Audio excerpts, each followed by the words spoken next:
નમસ્કાર મિત્રો, જય દ્વારકાધીશ. મિત્રો, દરેક સ્ત્રીના જીવનમાં એકવાર પત્ની થવાનો પ્રસંગ જરૂર આવે છે. જેમ બાળક જન્મે એટલે મોટું થઈને યુવાન થાય એટલે વૃદ્ધ તો થવું જ પડે, એવી જ રીતે પત્ની થાય એટલે સ્વાભાવિક છે કે વહુ તો થવું જ પડે, અને વહુ થાય એટલે એક દિવસ સાસુ પણ થાય. પણ આ બધા પાત્રો ભજવવામાં સ્ત્રીને ભારે એડજસ્ટ થવું પડે છે. પોતાની પ્રકૃતિને સદંતર પલટાવી પડે છે. એક મુક્ત જીવન જીવતી દીકરી સાસરે ગયા પછી અનેક પ્રકારના બંધનમાં જીવન જીવતા શીખવું પડે છે. આવું શિક્ષણ ક્યાંથી મળે?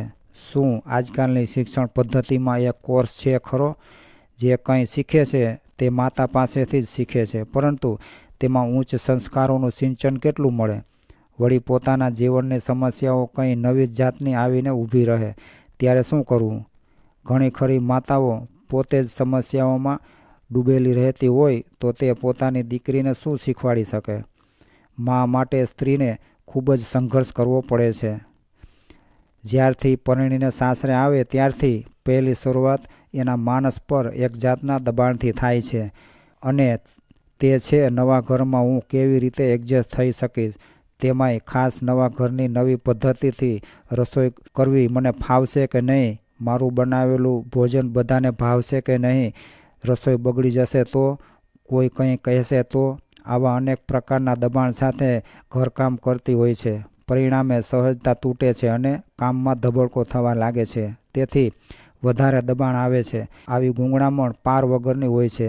આવા સમયે જો સાસુ સારી હોય તો બધું સંભાળી લે. વહુને પ્રેમથી, ધીરજથી, એના અહમને જરાય ઠેસ ના લાગે એ રીતે શીખવાડવું પડે.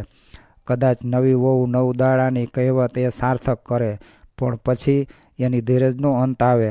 જેમ ઠોઠ નિશાળિયા સાથે માસ્તરને બને છે એમ સાસુની ધીરજ તૂટે.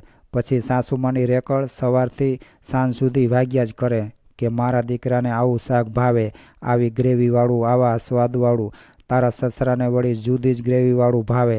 મેં તો આખી જિંદગી ઘરમાં દરેકના ટેસ્ટ પ્રમાણે દરેકને દરરોજ જુદું જુદું બનાવીને જ ખવડાવ્યું છે, વગેરે વગેરે.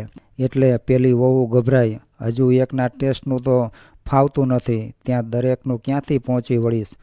અને પછી દબાણ ખૂબ વધી જાય તો શું થાય? જેમ દૂધ ફાટી જાય તેમ તેનું મન પણ ફાટી જાય. શરૂઆતમાં મનમાં, પછી ધીમે ધીમે ધણી પાસે, અને છેલ્લે સાસુની સામે. પછી સાસુ, વહુ અને વર વચ્ચેનો ત્રિકોણીય જંગ શરૂ થાય.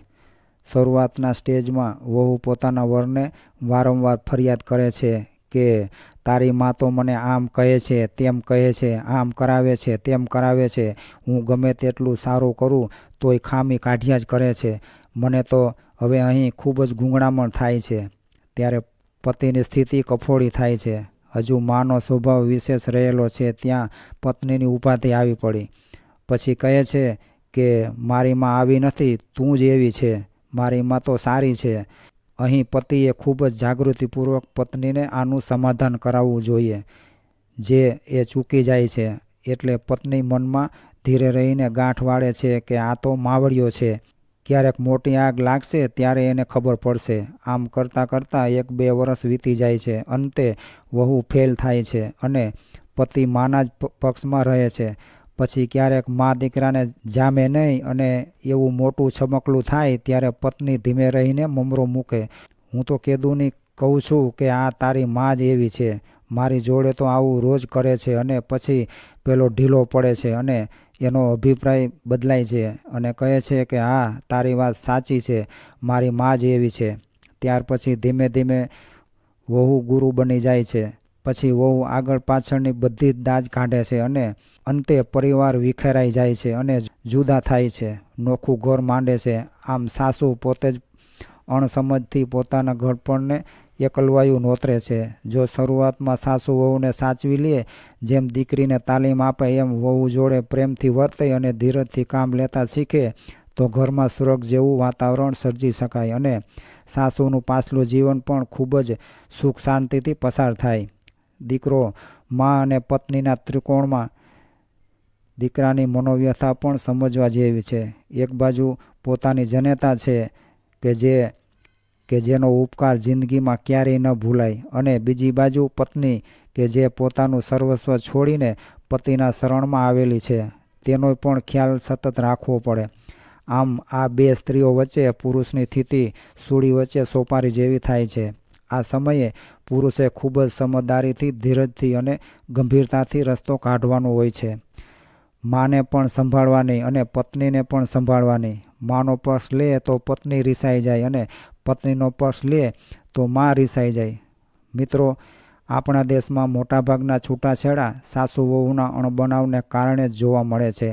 માના પક્ષમાં રહીને વહુની ઉપેક્ષા કરીએ રાખે એટલે એનું પરિણામ છૂટાછેડા જ આવે, એમાં કોઈ શંકા નથી. અંતે ઘર ભાંગે છે અને વહુનો પક્ષ લીધા કરે તો માને, બાપને અથવા મા વિધવા હોય તો તેને કેવી રીતે જુદી કઢાય, તેને ક્યાં રાખવી? ઘરડા ઘરની વ્યવસ્થા હજુ ભારતમાં પરદેશની જેમ સ્વીકારાઈ નથી. તેથી ખૂબ કફોડી સ્થિતિ તેમના માટે સર્જાય છે. આમાં ખૂબ જ સમજદારીથી પુરુષે રસ્તો કાઢવો પડે છે. બંનેના મનનું સમાધાન કરવું પડે છે. ખૂબ કઠિન હોવા છતાં અશક્ય તો નથી જ. આજકાલની વહુઓ એક તો કામ ઓછું કરે ને કરે તે પણ પરાણે કરે અને ગંદવાળો ઘરમાં ને રસોડામાં પાર વગરનો રાખે. મને એ જરાય ના ગમે. આ કારણે જ મારે રોજ કચકચ થાય. રસોડામાં ગંદવાળ મૂકીને વહુ સૂઈ જાય, પછી રસોડું મારે જ ચોખ્ખું કરવાનું. હું રોજ ગંદા વાસણ ધોઈ નાખું. વહુને કહું તો એ વધારે ચીડાઈ જાય. પછી તો એ પણ સામી થવા લાગે. તમને મારું કરેલું કામ ગમતું નથી તો તમે જ જાતે જ કરી લ્યો ને. આ કારણે અંતર ખૂબ વધતું ગયું. પણ જેમ જેમ દાદા ભગવાનના સત્સંગમાં હું આવતી ગઈ તેમ તેમ મને ખ્યાલ આવ્યો કે આ તો મારી જ ભૂલ છે. પછી આ બધી કચકચ અંદરથી ને બહારથી એની મેળ જ બંધ થઈ ગઈ. આજે અમે સાસુ વહુ બેય પ્રિય બહેનપણીઓની જેમ ઘરમાં રહીએ છીએ. નાનકડી ભૂલ સુધારે તો કેવું સુંદર પરિણામ મળે. મિત્રો, એક સરસ પ્રસંગ છે, સાંભળજો. એક સાસુ વિધવા થયા. તેમને 3 વહુઓ. ત્રણેય વહુઓ ભણેલી, શ્રીમંત અને ખાનદાન કુટુંબની હતી. સંયુક્ત કુટુંબ, મોટું સાસરું, એટલે સ્વાભાવિક છે કે આજે નહીં તો કાલે ઘરમાં દેરાણીઓ જેઠાણીઓ વચ્ચે કલેશ કંકાસને અંતે જુદા રહેવાનો વખત આવવાનો જ. આ કુટુંબ આખું આત્મજ્ઞાની છે. શ્રી દાદા ભગવાનને હૃદયથી ફોલો કરતું હતું. એક વખત પરમ પૂજ્ય દાદા ભગવાન એ જ કુટુંબમાં સત્સંગ કરવા ઘરની અંદર આવીને ત્રણેય વહુઓને સંબોધીને બોલ્યા, તમે મારી એક આજ્ઞા પાળશો? એટલે ત્રણેય વહુઓએ હા પાડી. પૂજ્યશ્રીએ વહુઓને કહ્યું કે તમે દરરોજ સવારે તમારા સાસુમાને પગમાં પડીને નમસ્કાર કરજો. જેવા ભાવથી મને નમસ્કાર કરો છો એવા જ ભાવથી તમે તમારા સાસુમાને પગે પડીને નમસ્કાર કરજો. ત્રણેય વહુઓએ તો આજ્ઞા પાળવાની શરૂ કરી દીધી. વહુઓ દરરોજ નાહીને સાસુમાને પગે લાગે. હવે એમની જોડે એમના નાના બાળકો આંગળી ઝાલીને આવે તે પણ મમ્મીનું જોઈને પગે લાગતા થઈ ગયા. આ જોઈને એમના પતિઓને થયું કે આ પારકી જણી મારી માને દેવી માનીને પગે લાગે છે તો હું કેમ રહી જાઉં. આ એક જ આજ્ઞા પાળવાથી આખા ઘરમાં માનું સ્થાન ખૂબ જ ઊંચું થઈ ગયું અને આજે પણ માં એ જ સ્થાન ઉપર છે. વહુ દરરોજ સાસુને આ રીતે પગે લાગતી હોય તે સાસુની સી મજાલ છે કે એ વહુનો દોષ કાઢી શકે.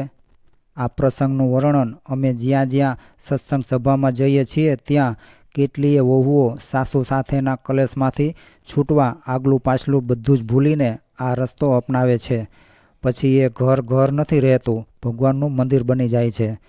એક બેન તો એવું કહેતા હતા કે મારી સાસુ મને બહુ જ હેરાન કરે છે. એ વાતમાં બહુ જ ખોટું બોલે છે. હોય કાંઈ નહીં અને ખોટી માંદી પડી જાય, બીમારીનો ઢોંગ કરવા લાગે. મારો વર એ પણ સાવ માવડિયો છે, કાંઈ સમજતો જ નથી.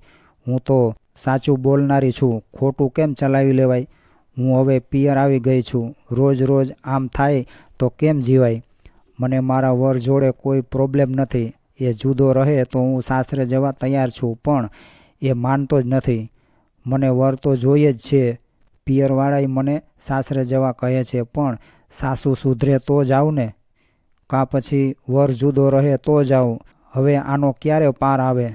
વર જોઈતો હોય અને આપણા બાળકોને પિતા જોઈતો હોય તો ક્યાંક તો લેટ ગો કરવું જ પડે ને. સાસુની પ્રકૃતિ આવી જ છે, એ ક્યારે બદલાય. જેમ આપણે સત્યનું પૂંછડું પકડ્યું છે એમ એણે જૂઠનું પૂંછડું પકડ્યું છે. એને મન તો એ સત્ય જ છે. જો આપણે વર જોઈતો હોય તો આપણે એડજસ્ટ થવું જ પડે. પિયરમાં આખી જિંદગી મા બાપ, ભાઈઓ, ભાભીઓ વગેરે જોડે શું એડજસ્ટ નહીં થવું પડે? એના કરતાં તો સારું એ છે કે સાસુ જોડે એડજસ્ટ થઈ જવાનું. એમની પ્રકૃતિ કોઈ કાળે બદલવાની નથી, તો પછી એને સ્વીકારી લ્યો.